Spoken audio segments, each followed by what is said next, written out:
Our faces. It's not often that we have so many people, so thank you. Very refreshing. Today is February 10th, and it is 7 p.m. I would like to note for the record, and I'll go through a roll call here in a minute, but Councilmember Hawley is out of town traveling and will not be with us tonight. So we will follow the agenda as outlined.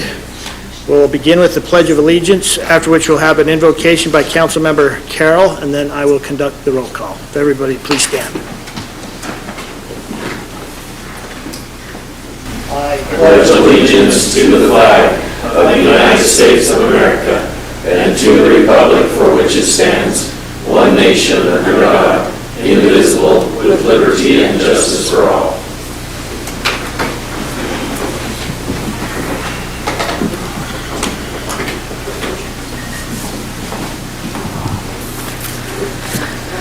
Our dear Heavenly Father, we thank Thee this day that we could meet here together. We're so grateful that we have the ability to meet to make decisions for ourselves and to work with our community and our neighbors to make decisions. We're so grateful for this country and this city. Please bless us as we do this work, that we will have Thy Spirit with us and that we will remember those who need the decisions that we make and have them in our minds.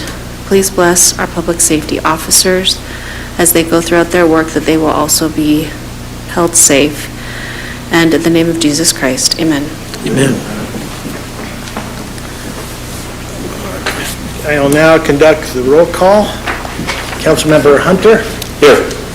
Councilmember Hawley will not be with us tonight. Councilmember John. Here. Councilmember Carroll. Here. Councilmember Tater. Here. Okay, item number 2, I'm going to move the spot.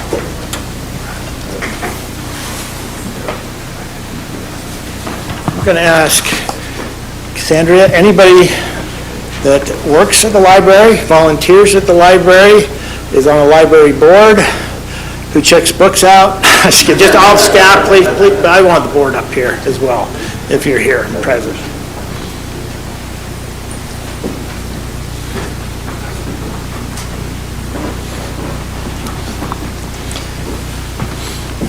This is not the first time we've done something like this, but I want you to know this is never going to feel routine to us. And we're always going to talk about this because it doesn't happen every day, although you guys have just set such a high standard.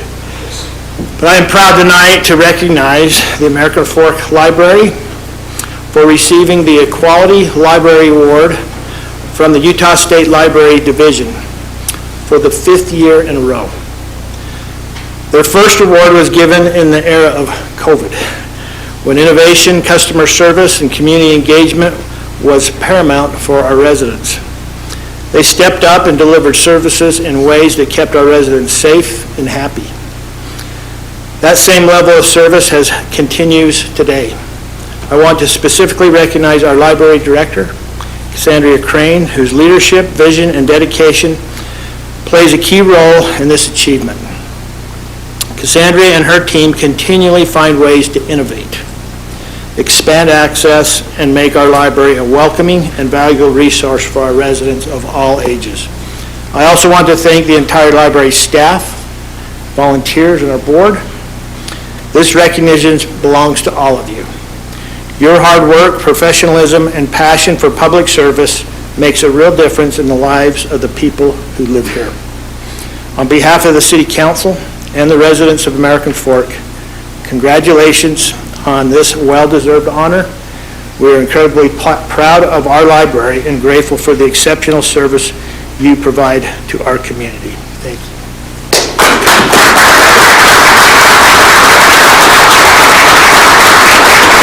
I would like to say that we went out and got this, but we're re-gifting this back to her. She received this at another function at a state level. So here we go. Thank you so much. I've asked Cassandra to say a few words. Okay, thank you so much. All right, so I was thinking about what to say, and I realized that it's very easy to talk about statistics and talk about, the growth in the library, but I think it's even better to hear from our patrons, and so I brought some feedback from our patrons. A few weeks ago, we had an event where we asked some of our adult patrons why the library is important to them, and I'm just going to read off some of their responses. This library has been amazing for our little family of readers.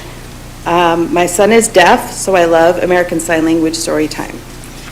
I can see the world without leaving home, and I find people interesting.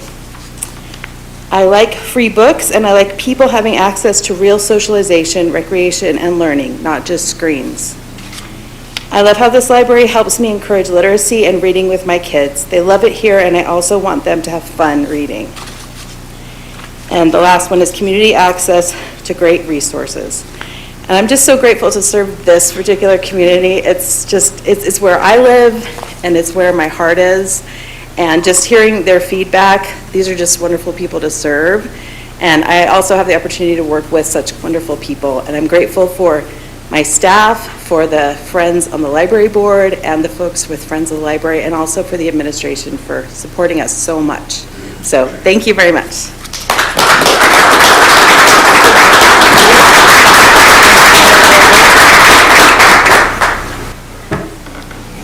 Want to take a picture, Derek? Oh, there you are. Let's come right here and we'll have everything else sit behind us.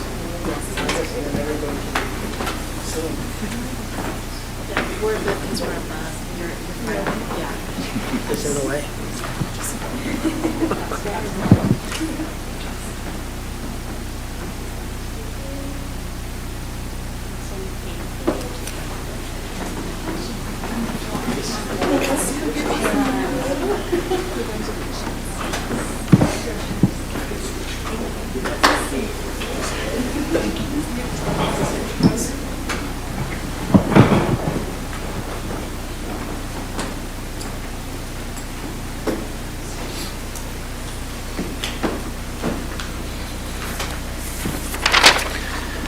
We'll now move on to item number 3. It's time we set aside every council meeting to hear from anybody that's present for public comment.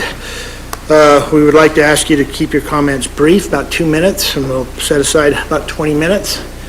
And I have some individuals that have submitted in advance for contact information. I'm going to go with these first, but we're not limited to this group, so you know. So we'll start off with Greg Hazard. Greg.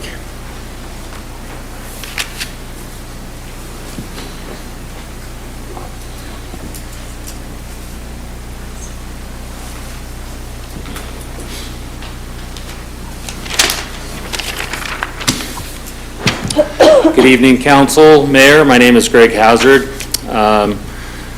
It's good to see Chief Paul here, get the VIP seat in the front row. I'm used to you being in the back seat, so it looks like you got an upgrade. Congratulations to that. I'm a big believer in second chances. And I was here 6 months ago. We discussed 2 handicap disabled stalls, one across the street here that's in the middle of the drive aisle, that is not the shortest, most level, most accessible route to the nearest accessible entrance, as well as the removal of one of the handicap stalls that's at the courthouse and police station. According to the ADA rules, there's 54 stalls there. We should reinstall that. So we are actually taking away from the disabled there on that, and that has not been reinstalled. I feel like my comments have been, well, they've fallen on deaf ears. So I don't know why that is. We just need to do the right thing. We're really not complying with the law. So we're not complying with the law. American Fork's the home of ATEC. It's the home of the Developmental Center. It's the home of Dan Peterson School. I don't know why we can't just get it together, guys.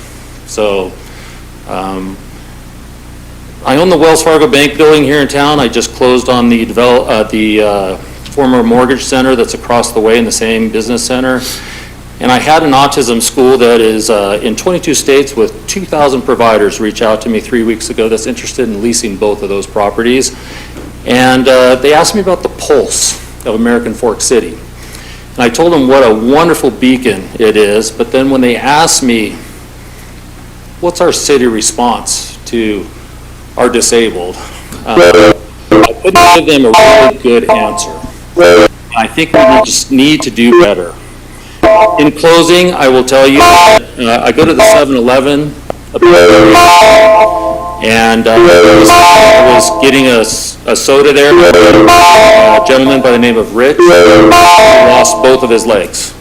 And while I was getting a soda, I quickly went to try to get a $20 bill out of my wallet and say, let's make sure that he doesn't pay for his soda for a while. And the owner at the 7-Eleven, just right around the corner here, said he hasn't paid for his soda for a couple of years. And it really moved me, because our community actually embraces our disabled community. And I don't know why our city can't do the same. So if we can, let's just get it together, guys. Let's be ADA compliant. Let's meet the needs of our disabled community. And let's just do what we can. That's all I'm asking. Thank you.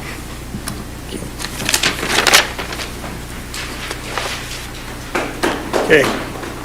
Now move on to Chad Christofferson. All right. So I've worked on a project called AFU for almost, it seems like half my life, but at least half of my good life. I just need to ask a question. Why was the Yard AF given the ability to have C of O? You know what, sir, this public comment is just telling we take information, and it's exactly for this. We don't have all the answers. So you have no answers on this? I don't. I wish I Okay. had answers to all things, but I have your information, and somebody will respond back. Well, I've tried for years. I mean, this isn't like it's taken me years to try and get somebody. I think I had a couple of council members respond to me, but this was about something different. As I've gone through this process, what I've realized is, I went and recorded everything that was down there on my phone to show we've got air conditioning units sitting on sidewalks, it's slumping off into Tyree's property, and there's quite a few things that are going on. But my problem is that we were forced to put up a wall that cost $1 million so that we wouldn't slump into Tyree's property. And so I don't understand. And also, we were somehow stuck onto the bond, which I can go through the minutes. The city minutes are very clear. The bond should be their bond. But somehow we've been stuck with it. And now they put down all their sidewalks. They haven't pulled the three-way power. They haven't done any of that stuff. I'm just curious to see how this is possible. Like, I've heard it's because of somebody from because somebody sent me an email that said it was something from the American Fork, what is it, Alpine School District, rattled some change over here, and why are we treated differently than anybody else? That's my question. We spend money on this. I don't think anybody here had to pay $1 million more than somebody else to make the wall stayed up so everybody's upset than somebody else. It's just like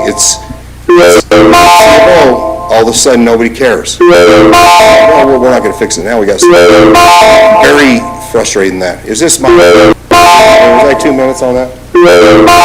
Well, seemed like a short 2 minutes. I've been living my life like this for something's got to happen. Somebody's got to talk. Tomorrow. Okay. I think we have some answers. It took me a minute to even know where you were talking about, and then I clued in. I will have our Public Works Director or our City Administrator call you tomorrow. Okay, Chad? Thank you. Okay. All right, Karen McCoy. Hi, Karen. Good evening, I'm Karen McCoy.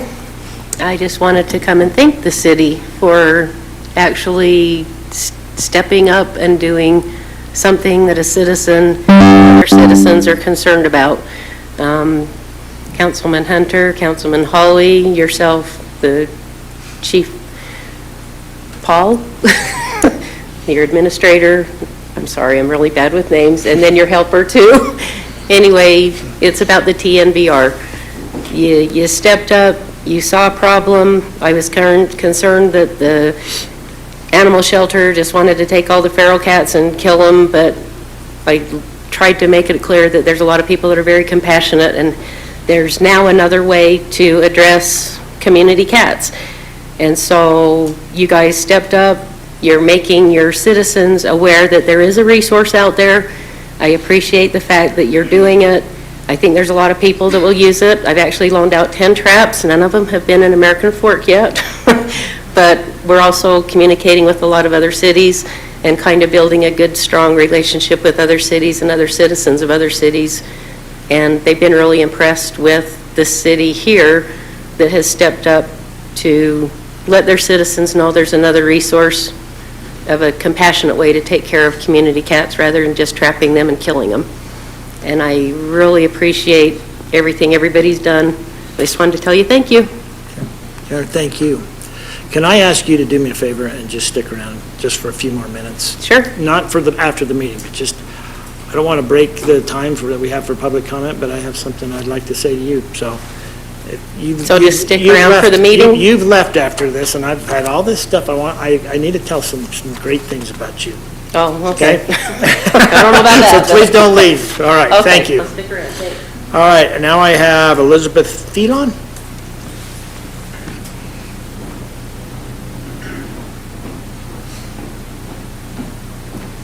Hello, council and mayor, administrators, all of the faculty of American Fork City. I am here representing Phelan Lakeland, Phelan Family Limited Partnership, and ESP Excavation here in American Fork. I have spent the last 50 years of my life, which would make it all of the years of my life, as a resident of American Fork City. We have owned a business here since 1986, which is the month that the month and year is March 1986 of when my father started our first business here. We now own 3 businesses here. They, along with our associates, which some are here tonight, Land Blast being one of them, right directly behind where my brother and I are sitting, we are all going to be affected by your zoning changes. And I just want to be present and decided that we are going to dedicate the same time and attention that you are dedicating to serving our city. So we wanted to be present for City Council and Planning Commission. So you'll be seeing our faces a lot because we think it's important that we put as much time into what you're doing as put as much time in that you're doing that we do. So we feel it's important that you understand not just our standing and how it affects our livelihood, but how it affects everybody's livelihood here in American Fork City. Planning Commission was quite intense last week, that when you had standing room only, and I think that it reflected just how many people feel like they are going to be affected by some of your zoning changes. We also saw that the standards and specifications are on for review and changes, and those will affect our livelihood as well. That's something that we have to look at. We have to abide by those as we do our business for you in and for this community, not just for the community, but for American Fork City directly. All of the topsoil for the cemetery and all your parks comes from our facility, which is trying to be rezoned. So the city is picking up topsoil for your very projects from our facility almost on a weekly basis. So I just wanted to make a presence and let you know that myself and our neighboring associates will be making a presence. Thank you for your time. Thank you.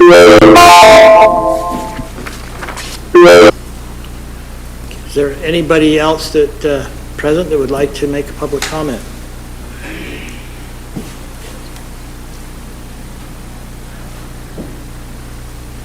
And if I could ask you to state your name for the public record, I probably should have the others, but I did read What's the that? name. Can you state your name for the public record? Yeah, Jared Wolfgram. I'm, want to speak on behalf of Chad Christopherson for AFU and Phase 1, 2, and 3 in North Roadways. Honestly, I just want to, I'm here on his behalf because, like, the system's broken. I don't think you guys have given him justice because we went through, I think it was Nestor, four or five or six public works directors.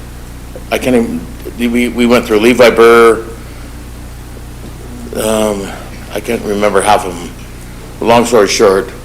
But we encountered on, or we did work on 200 South. which was part of the project, that the yard is adjacent to 200 South, and I don't know, I'm trying to figure out, I'm lost for words, because I'm up here in the middle of everybody, but You get used to it. can I meet you, can we meet tomorrow? You know what, I have his information, Okay? and I can coordinate But something can't- through him. Yeah, that'd be great. Unless you want to fill out a paper like this, but it looks like you sat by and you might No, have but friends with him. we'll both meet. Okay, I think I can meet tomorrow, but if not, we'll get you some answers. Somebody can, if I can't, somebody else can, but I'm going to Okay. do everything I can to accommodate your schedule, all right? Obviously. Well, Okay. thanks. All right, thank you.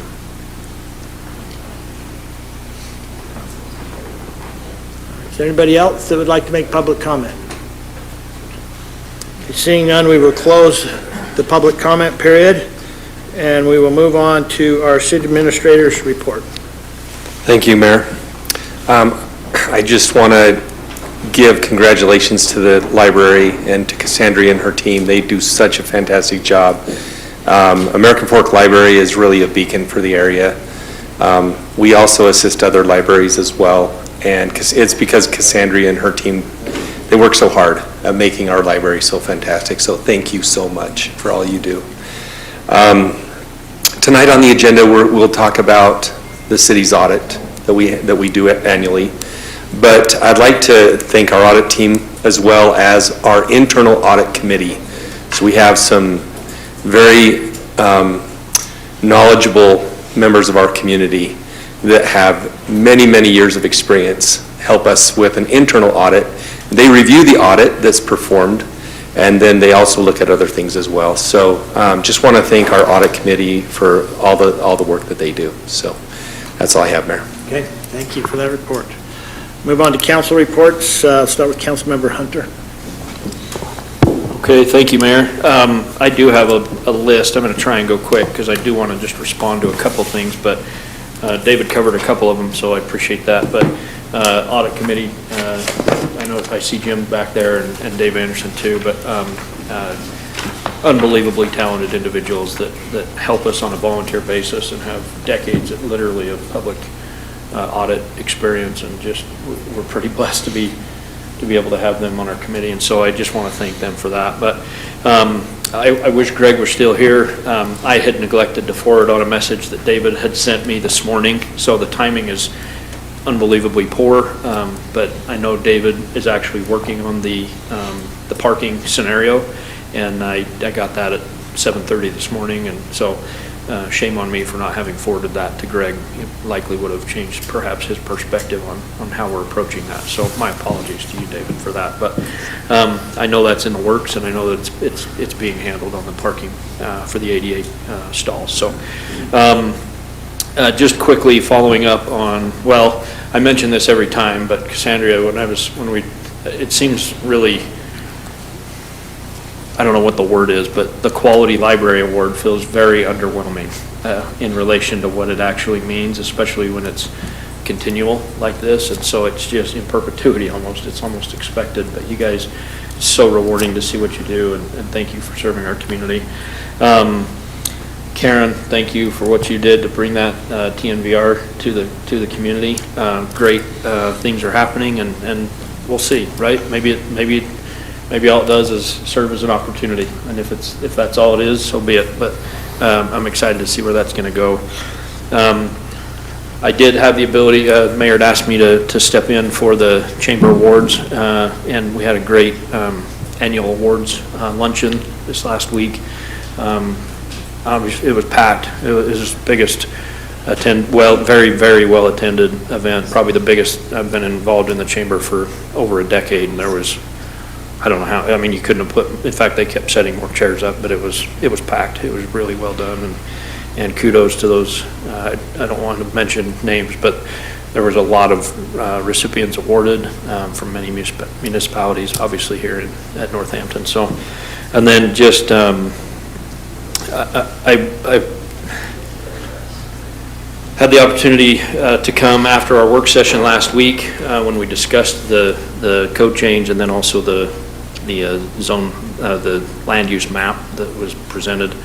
And then the following night, Councilmember Taylor and myself came and were here to hear a lot of people and their comments. I just want to, on the record, make it known that this is, we're not done. This is, it unfortunately scared a lot of people, including myself, when I saw the maps, and there were some things that weren't consistent with what I think the council's direction is and staff's direction, and I think there's an opportunity for us to continue to grow this and mold it in a way that is beneficial for our residents and for each of us as well. So I appreciate everybody's commitment to coming to the meetings and spending the time. There was a lot of people who voiced opinions at that meeting, and we ended up having, in fact, it took 2.5 hours before I could come in the building because we were busy outside having those other meetings. And so that is the essence of you know, our ability to govern ourselves. And so while it comes across as too, I don't know what the word is, but it feels out of character maybe of what our typical meetings are, it was still very, I don't know, I just appreciated that process working the way it does so that we can take those concerns and thoughts and implement it into the policy and in the code and in the land use map. So I'll leave it at that. Sorry for taking so long. Oh, fine, thank you. Councilmember John. Thank you, Mayor. I thank you, Cassandra, and the library. We were there last night and did the scavenger hunt and did some fun things there, and it is amazing the things that you do to reach every corner of our community there were little kids in story time, and it was teenagers. It was great. Congratulations. You do a great job. I want to echo Councilmember Hunter a little bit.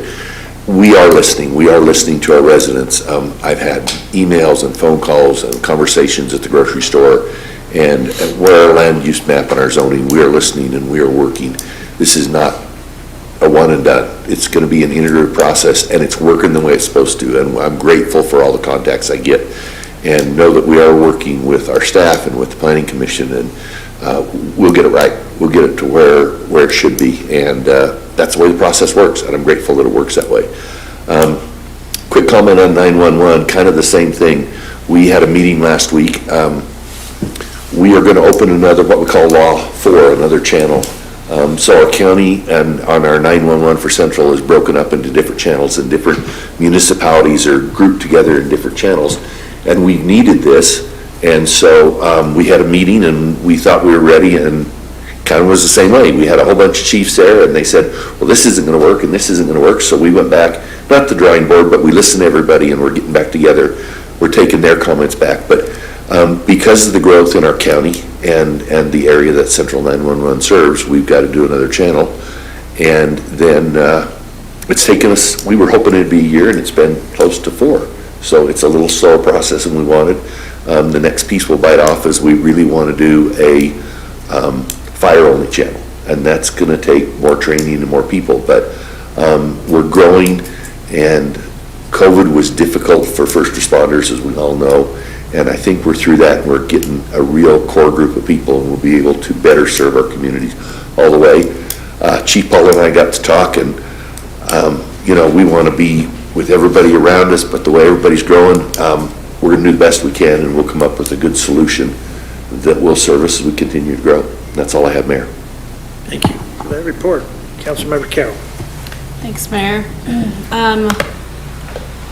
I do also want to mention the library. I have had the opportunity to sit on the library board for a year, right? Has it been 1 year?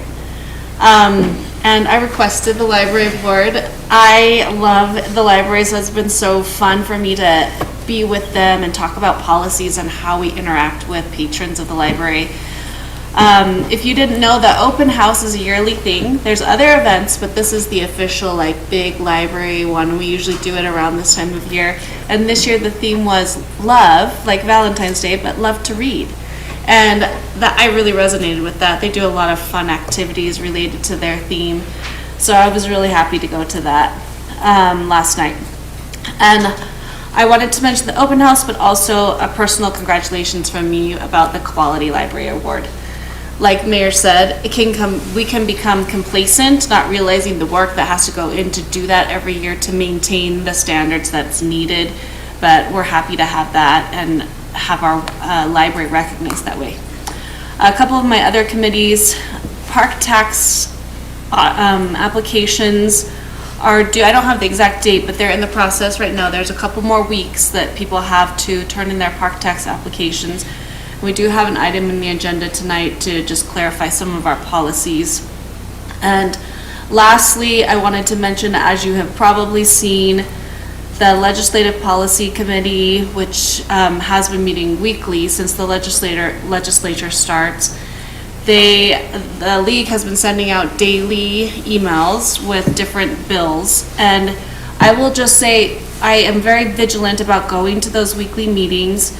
It is a lot of bills, and it's coming at you fast. I find if I just even glance at the daily email, and I don't probably take in every single bill, but I will notice some that are of particular importance to me, then I will contact my legislator. So I would encourage you to pay attention to what's happening with the legislature.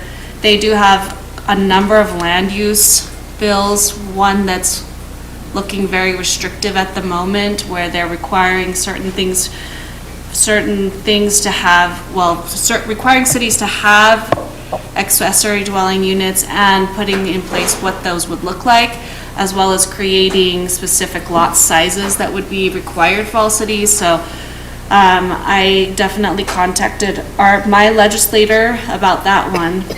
I want to mention two other things.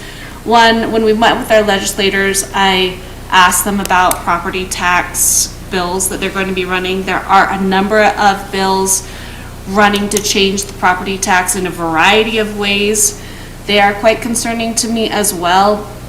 I think it would be helpful for them to understand from a resident and as council member's point of view how that would affect you when those particular changes. So I'm watching those kind of carefully. I did have a comment from someone it's hard to know which of those bills to even watch because there's so many of them. And the last one I wanted to mention, and David and I talked about this one, they're trying to create a statewide water fund where every resident would be required to put in money to the statewide water fund. And then the way that the bill's currently written, we wouldn't necessarily get any of those funds back. So that one I'm definitely opposing because I don't see how that benefits our residents, particularly when we are already trying to provide for our infrastructure with the rates that we already have. So this bill would be trying to provide infrastructures to cities or other large state projects when there's other funding sources that are already earmarked for that. Anyway, just my top 3 issues that I'm watching in particular to kind of get your mind thinking. Thanks, Mayor. Thank you for that report. Councilmember Taylor. I've just got a couple of items, Mayor, with my committees. Wanted to let you know that Fox Hollow is now open again. Our golf course is open. We closed for 2 weeks. We closed for 2 months to allow everything to kind of grass and that to heal up and be ready to go on February 1st. And the weather has been so remarkably poor in some ways and remarkably wonderful for golf that it's been a real interesting thing. So we opened up on February 1. We have what's called the tee sheet. The tee sheet was completely full before February 1st, which means that every tee time is filled. And so lot going on there from the standpoint of people getting out and enjoying what's going on. At the same time, this kind of weather is going to bring going to have its way in the summertime and when we don't have the necessary water. So we continue to push and pray for the moisture that we need as we go along. It seems like this year has been interesting for as council. We've had a lot of really interesting things take place, some very difficult and some enlightening. And one of the things that Councilmember Hunter talked about was, our activities last week that we had with the announcement that went out. And this has probably been the most stirring bit of notice that went out in terms of people that would contact me and go forward. And despite everything that was going on and what was taking place, I was encouraged by the number of people that were here. Ryan talked about he and I, because we couldn't even get in the building, we started holding meetings out there with different groups of people. We probably talked to 50 to 75 people out there. And all of them, with their concerns and that, we were able to address things and kind of talk about where we were in the process. And it's hard to see that when you receive the notice that you received in the mail, and all of a sudden, wow, it's almost like the sky is falling. And I get that. But I had a really encouraging call right after that, because I've been talking to Patrick about a number of other issues not pertaining to this. And Patrick and I talked about, on Thursday morning about what happened Wednesday night. And we were both very encouraged. Patrick in particular said, I was so encouraged by the amount of citizens that came out, showing that they really cared about their community. And he went on and on as about a staff member that, a key staff member obviously in this case, but he talked about how enlightening it was and how encouraging it was to see the number of people that came out and how they cared about the city. And Ms. Phelan, we're glad you're here. We're glad you're coming to participate, because the things that you saw then are going to change, and they're up for discussion, and that's why we have the meetings that we do, so that we can understand better and that we can do the right thing. And I'm very encouraged with our staff who is on this and the changes that are going to take place. And I think it's going to be beneficial, and I think it's going to look different than many may think it's going to look, and it's going to be better. And the last thing is, we're ringing the bell again, but Cassandra, you and your staff are just top notch. I have a personal love for the library. Growing up here, I remember coming down when my mom would pay the mountain fuel bill. I would be able to, which was a house just down by the old library, I would run across the street and be able to go into the library. And then when I was elected to the council in 1996, and please relax everyone, I was out of high school at that time. That was just a joke. I know I'm old, it's okay. But the library was one of the items in 4 years of complete controversy and garbage. The library was the shining star that came out of that first 4 years that I was on the council.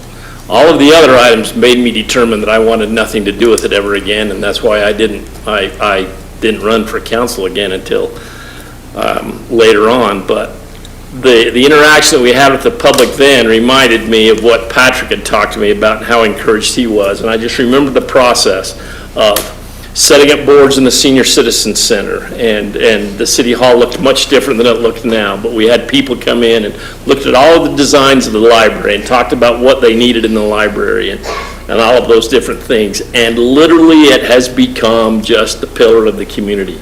And the physical building is awesome, but it means nothing without you people who make it so absolutely fantastic and give your heart and soul to something. And, it speaks so highly of our community and of the people that come there for outside of American Fork to be able to do that. So, thank you. Thank you for making a dream and making it all, come to pass the way we envisioned it when we, in those 4 years of just absolute garbage, the library came forward, and it's been fantastic. And it's absolutely what we envisioned it to be, and it just continues to excel. You know what, it's old hat. You've got it 5 years in a row, but bully for you, that's fantastic, and it may never get old. But this is the kind of thing that makes a difference for me. It's difficult it's not difficult to rag on the city. It's not difficult to come in, because we all have different things that happen to us and we think, yep, you're right on, and you're right. And we're doing the best we can to try and figure things out. I enlightened one person as I was being lectured through email, and it's okay, I was not complaining about it, but they had no idea that we weren't full-time people as council members. They had no idea that we had families or that we had jobs outside of this, and this was, largely we're giving our time to be able to come and do this, with the exception of a small stipend that we receive. But they had no idea that that was the case, and that's okay. But it just shows that when the community comes together, good things can happen. And I envision what we're doing now is so important with our land use plan and everything else, that it's going to bear fruit just like the library has, and make great things happen. So I'm encouraged by that, and I encourage all of you who, you know what, you got to come, you got to make your voice heard. You know what, we welcome you, because half the time this council chambers is empty, and so we're glad to have you, and your input matters a great deal to us. So thank you all very much, and that's all I have, Mayor. Okay, thanks for that report. You know, I was thinking tonight, 8th, 9th grade probably, that was a while ago for me, but I love the library.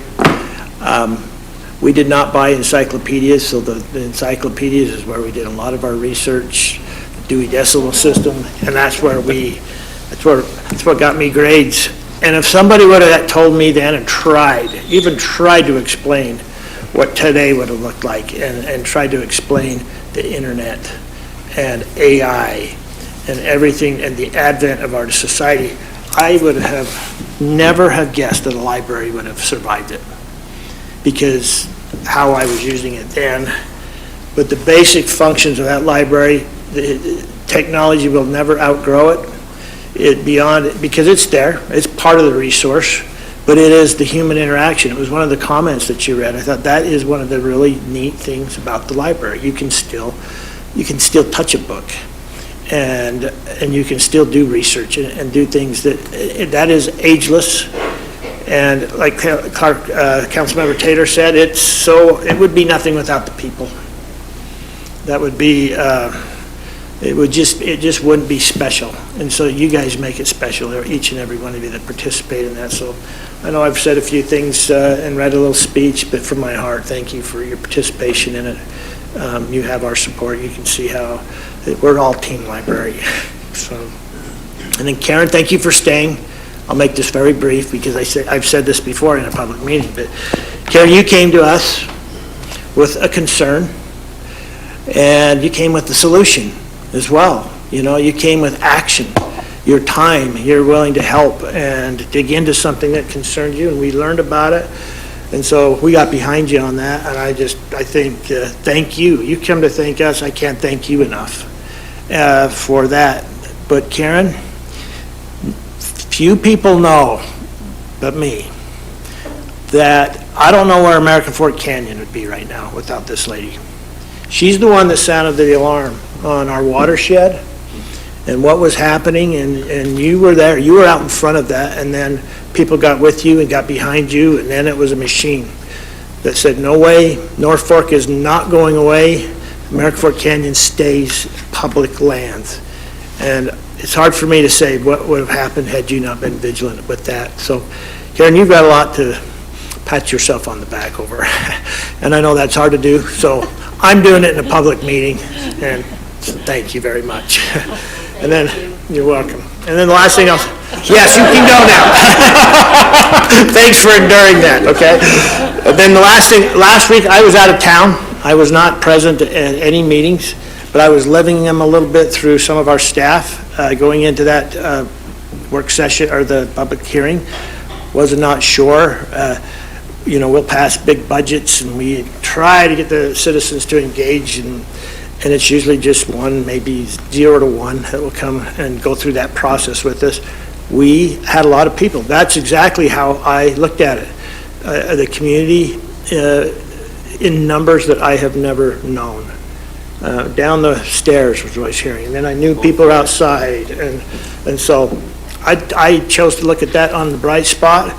We came with what we thought the community wanted through a real big engagement campaign that we've been doing at the senior center, at the library, at Still Days. We've had booths, and we've tried to steer that through a lot of eyes. And then when we set out that notice, things changed a little bit. Maybe we didn't hit the targeted audience.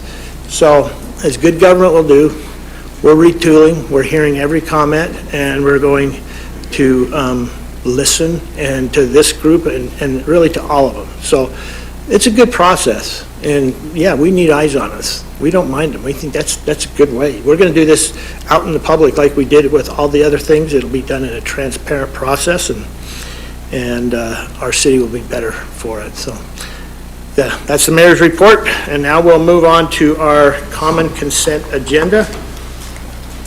We have 3 sets of minutes and our city bills to be paid. Is there any changes, noted changes on the minutes, Stephanie? Mayor, I move we approve the common consent agenda as presented. We have a motion by Councilmember John. I'll second. Second by Councilmember Taylor. Any discussion on this motion? Okay, I'll call for a vote. Councilmember Carroll? Aye. Councilmember John? Aye. Councilmember Taylor? Aye. Councilmember Hunter? Aye.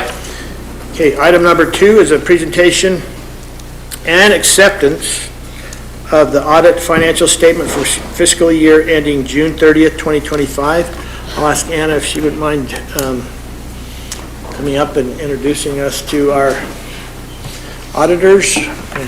Thank you, Mayor and Council. Tonight, we're here to present the audit for fiscal year ending 2025. This is a June 30 fiscal year. We are required by state law to have an audit by independent certified accountants. And Larson & Company is here to present that for you. There's about 5 or so audit reports that they'll go over. Colleen from Larson & Company and Cody is here. And we also have our audit committee here as well, if you have any questions. But I'm happy to report that it was a clean audit and it went well. And again, if you have any questions, please let me know. Okay. Honorable Mayor and City Council members, good evening. So I'm Colleen and I'm with Cody.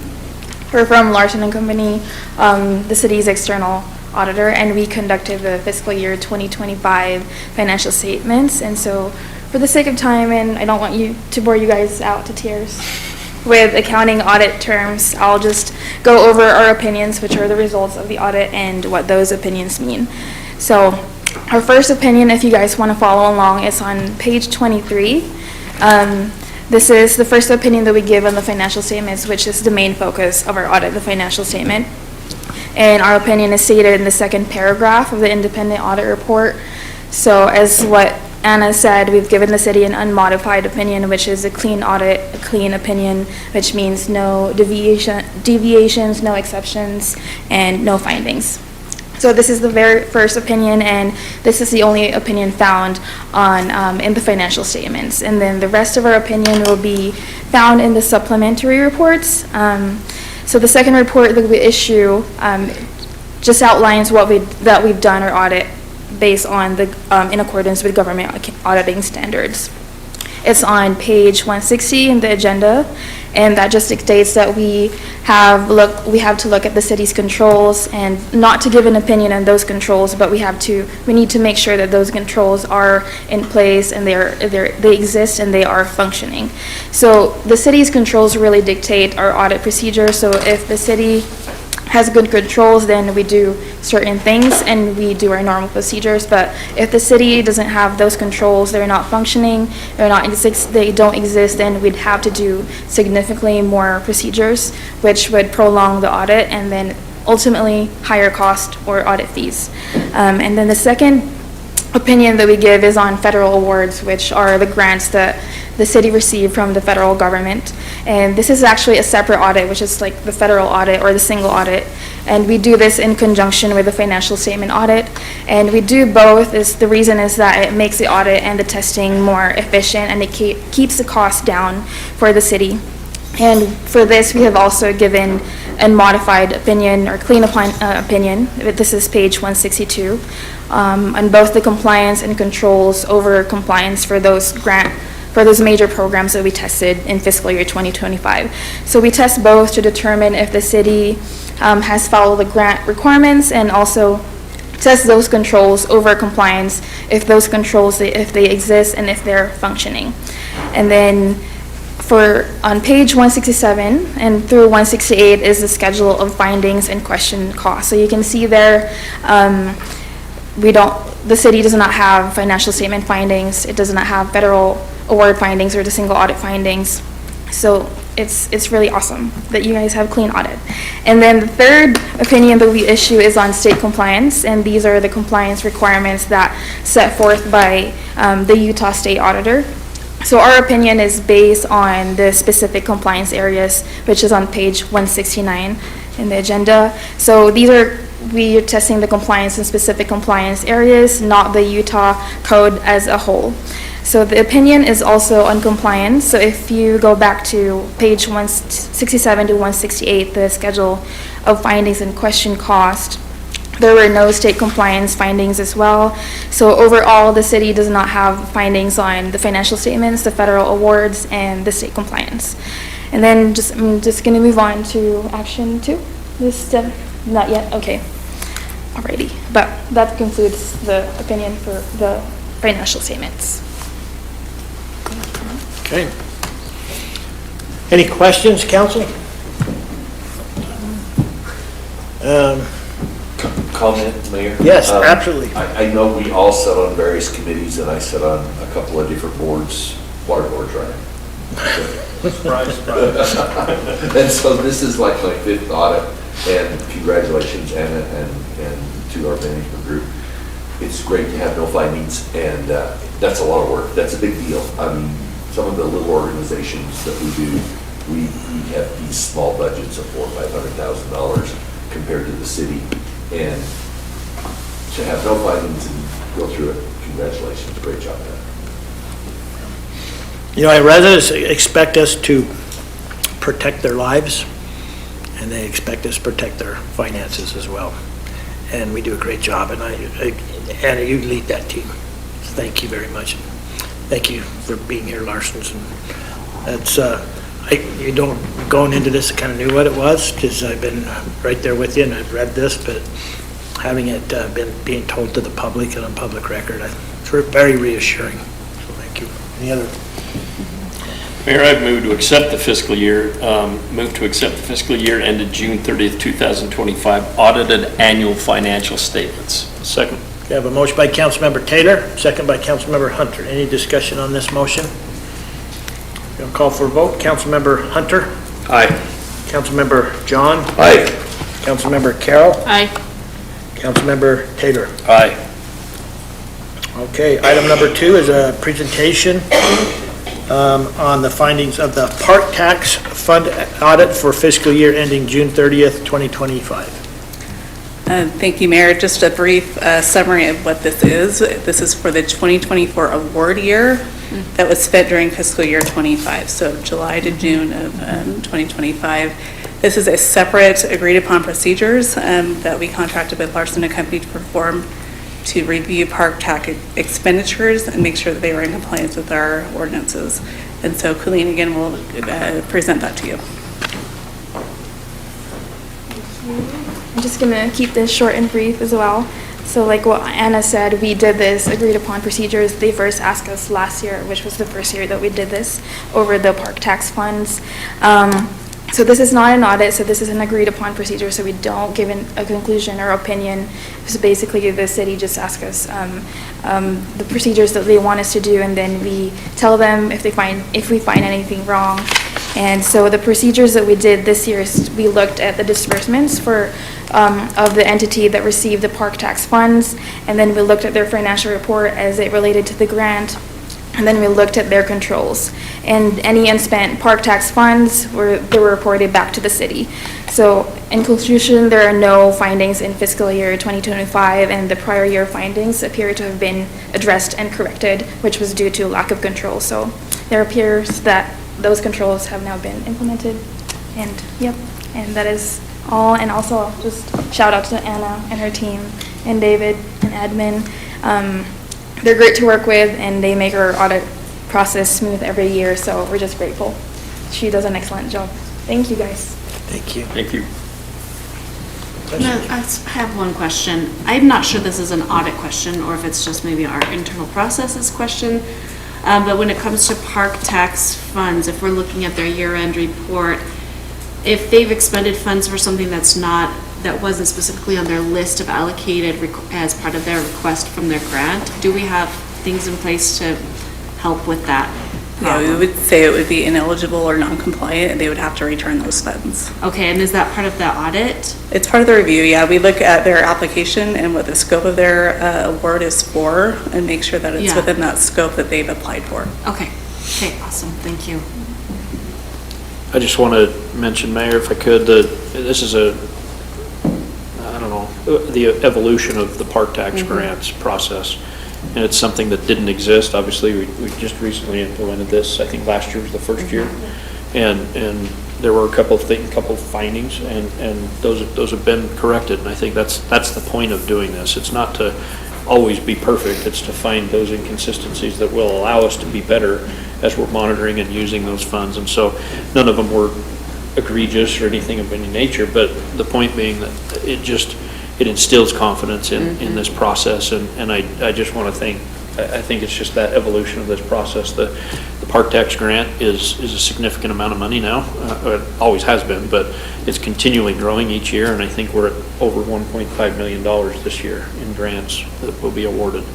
And to be able to ensure that those monies are being spent appropriately, I think is just, it's perfect. It's exactly what we would expect of ourselves. And anyway, I'm super excited about this process, so thanks for doing that. I think also, to just echo, because of the comments that we've had and the comments that I've had personally, this was voted on by the public and it was widely accepted, and I feel like our process, there's a lot of scrutiny that each of these applicants go through, and I just think this demonstrates our efforts to be good stewards of those dollars and make sure they get utilized the way they were intended. And I just sincerely appreciate, all the work that's done on this to make sure, because again, it's another public trust, and we're making sure that there's no, side eyes or anything like that, that we stand up to everything that we've done, everything that we voted on and pushed through. And so I really appreciate that. Yeah, I mean, this is redundant perhaps, but I'll say that I like that it creates accountability for the city and the applicants. When we have, there's some checks in place that we're gonna make sure that we're doing it the way that we all intended it to be done. So I know that it's an extra step, but I feel like it's really important and something that our council has prioritized, so thank you. And I know it's gotta be more work for you, but thank you. Mayor, I'd move to accept the park tax audit for fiscal year ending June 30th, 2025. You have a motion by Councilmember Taylor. Second. Second by Councilmember Hunter. Any discussion on the motion? Mayor, just thank you to Councilman Hunter and our audit committee, because they don't get paid. They come and do that out of the love for their city, and it's greatly appreciated. Thank you. I'll call for a vote. Councilmember Taylor. Aye. Councilmember Hunter. Aye. Councilmember Carroll. Aye. Councilmember John. Aye. Okay, item number 3 is a review and action on approving the application for a zone change known as Scott Zone Change, located at 672 West, 750 North. The zone change will be on approximately 2.5 acres and it is in the RA1 Residential Agriculture Zone and is proposed to change to the R1 9000 Residential Zone. Thank you for coming up, Patrick. If you just give us a little overview of this. Thanks, Mayor. So this property is on 2.4 acres. As Mayor said, and the agenda suggests, it's in the RA1 zone, and the applicant seeking to move to the R1 9000 zone. It is quite a step down in terms of zoning with other zones available. The intent, from my understanding, is that the applicant seeking to try and leave the existing dwelling and accessory structure on one lot and to create 2 new lots with a potential future new subdivision.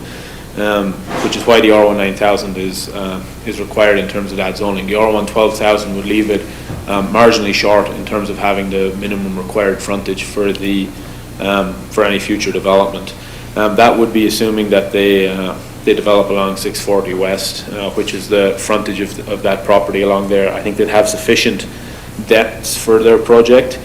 But the northern corner of the property down to the area along where the frontage along where the accessory structure is only leaves 193 feet, and the minimum frontage requirement for an R1 12,000 zone is 100 feet, so it'd be 7 feet short. That doesn't take into account also the need for a setback along that property line for the accessory structure, so it would reduce that 193 feet further. Otherwise, I think a different zoning would have been a better option, but they are constrained just with the minimum frontage, which is just for some background on why it came forward as an R1 9000, just from staff discussions and suggestions with the applicant based on what they're looking to do. So that's why the petition's before you in its current form. Patrick, a couple of comments. Yeah, it's surrounded by R1 9000. I don't have an issue with that. This is where Mitchell Springs water comes down. This is a water course. It's going to be a trail at some point. Derek will be happy to get his trail in all through there. But yes, Ryan, it's water. I know it intimately. Mitchell Springs Irrigation Company is 90% owned by American Fork City, so this water is mostly American Fork City water. And there is a pinch point at the bottom of this property that we need to make sure that as we go forward, that it's addressed so that we got room to get a trail through, and this is critical wetlands, so we just need to make sure we got room down at the bottom, down on that west side. That's my concern. Yep. My understanding is that upon a development application coming forward, the city would secure the necessary easements through the platting process for all of that. That will be critical. I'm not sure in terms of what discussions may have been had with our engineering team on if they want to actually acquire right-of-way for it, or if easements are sufficient. Okay. But that's something that would be explored at a later step if the zone change were to be approved. Again, I don't have a problem with the zone, but those are critical issues we need to address at the next Appreciate step. that, yeah.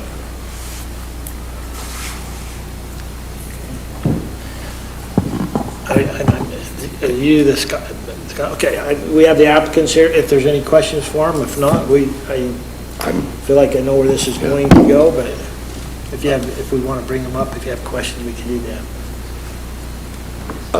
I'm good, Mayor. I'll move to approve the proposed zone change located at 672 West, 750 North, American Fork City, from RA1 Residential Agricultural Zone to the R1 9000 Residential Zone, subject to any conditions found in the staff report. Okay, I have a motion by Councilmember John, I'll second. second by Councilmember Taylor. Any discussion on this motion? I'll call for a vote. Councilmember, Mayor, can I yeah. just ask a question? On we talked about it being surrounded by R1 9000. There is an island of R112, is that correct? That's correct. That's Creating that island, I mean. It will I guess it still exists as an R1 12,000 island that this RA1 buffers between the other R1 12,000 zone. So it's, the R1 12 won't shift in terms of the, so if that were to change zoning, it's still an island on its own. Right. Currently. Yeah. But I looked, and I don't know how, there's a couple of lots in that R1 12,000 that are actually smaller than 12,000. Which does happen when they're deeded, I mean, Yep. right? So, I mean, They can get the credit for the full sidewalk. Keep going. but- yeah, It depends on the background of the project. yeah, I'm not- and I'm those not familiar homes with were that. here before I got involved, those ones in that little R1 12,000, but I did look at the lots, and there's some smaller ones. North is R19? Yes. Yeah, just if you look on your It's that screen, the one whole, section. Yep, that one little chunk to the east. that light green is all R1 9000.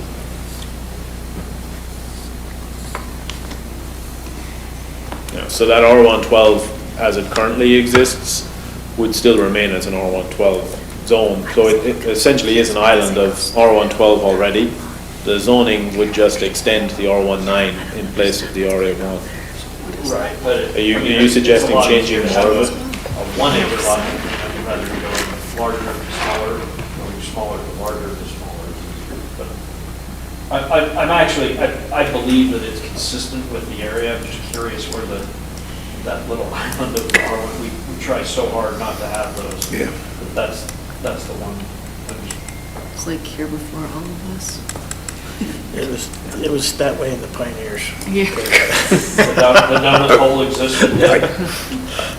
I was involved with just north of there with the Cyril property when they developed that, because that was one of the last irrigated properties in the city for alfalfa. And that's all R1 9000 now, so. The thing from my standpoint is, we talk about these things, but the R1 9000 will fit in there, it will fit right, it will be contiguous with the rest and look exactly as it is supposed to be. It's not going to be a disruption to the neighborhood or anything like that. It's the right move, in my opinion. And I'm free with my opinion. Okay, I have a motion and a second, and I'm going to call for a vote. Councilmember John. Aye. Councilmember Taylor. Aye. Councilmember Carroll. Aye. Councilmember Hunter. Aye. Okay, item number 4 is review and action on a resolution approving amendments to the park tax policies and procedures. Appreciate the discussion and the turnaround from our legal department in Camden.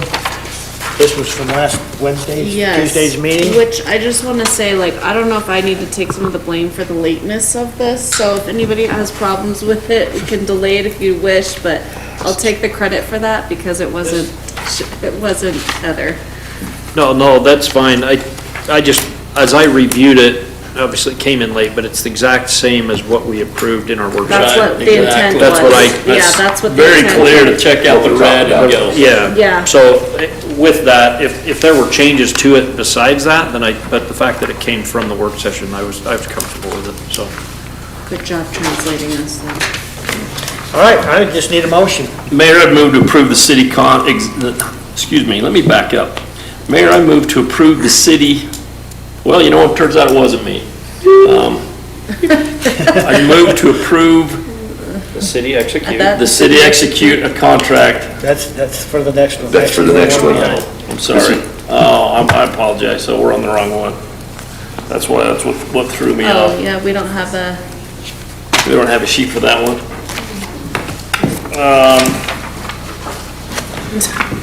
Mayor, I'd move to approve the resolution approving amendments to the park tax policies and procedures. Okay. A second. I have a motion by Councilmember Taylor, second by Councilmember Hunter. Any discussion on this motion? Yeah, call for a vote. Councilmember Taylor. Aye. Councilmember Carroll. aye. Councilmember Hunter. Aye. Councilmember John. Aye. Item number 5 is a review and action on approval of a contract for criminal prosecuting legal services. The end of an era with this, really, since I've been here, and even worked here when I was younger, even in high school. This has always been under the same firm. We've had different faces. You think of Casey, you think of Cheryl Lynn, good people, and they're just going their different ways and retiring and trying new things. So I actually met with the applicant, sharp guy. If you were involved with and attentive to the debate and just the processes of the consideration of the district split, he was right there. He was in the Canyon School District as a board member at the time, so he knows government and he knows how to do this job, and he does it for many other cities. So great guy. And then as I was reading his application, he taught himself the guitar. I wish I would have known that going in. I would have asked him a few guitar questions, so. Any questions? Maybe not a question, just a comment. It seems like this is becoming more and more the norm is likely that we're going to have to bring this in-house at some point in the near future.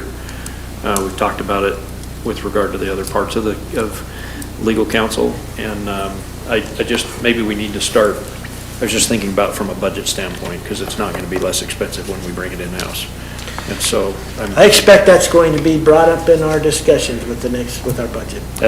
Same thing. That was It needs to be addressed. The size of our city is starting, we're very unique in that we don't have it in our own staffing, but I also don't look forward to trying to come up with that funding to cover that cost. It might be cheaper, I think, if we look into it. Maybe for our sake, hopefully it is, but Yeah. that's typically not what I've seen. Yeah, it's always cheaper. Just like everything else we're thinking about, it's always cheaper. Office space would be one of the first things that I would wonder about, is where we're going to put them. Yeah, great. Anyway. So, Records room in the basement of the city hall. The knock. Yeah. As long as you don't need a restroom or drinking fountain, it's perfect. Mayor, I move to approve the city execute contract for American Fork City criminal prosecuting legal services with Caldwell Law. okay, I have a motion by Councilmember John, No second. second by, second by Cowdell Law. Councilmember Carroll. Any discussion on this motion? Call for a vote. Councilmember Carroll? Aye. Councilmember Taylor? Aye. Councilmember John? Aye. Councilmember Hunter? Aye. Item number 6, do I I have a move motion to to adjourn, adjourn? Mayor. Have a motion by Councilmember Hunter, Second. second by Councilmember Taylor. All in favor, say aye. Aye. Aye. Any opposed? Okay. Thank you very much. You guys figure out where you want to go. It's a good spot.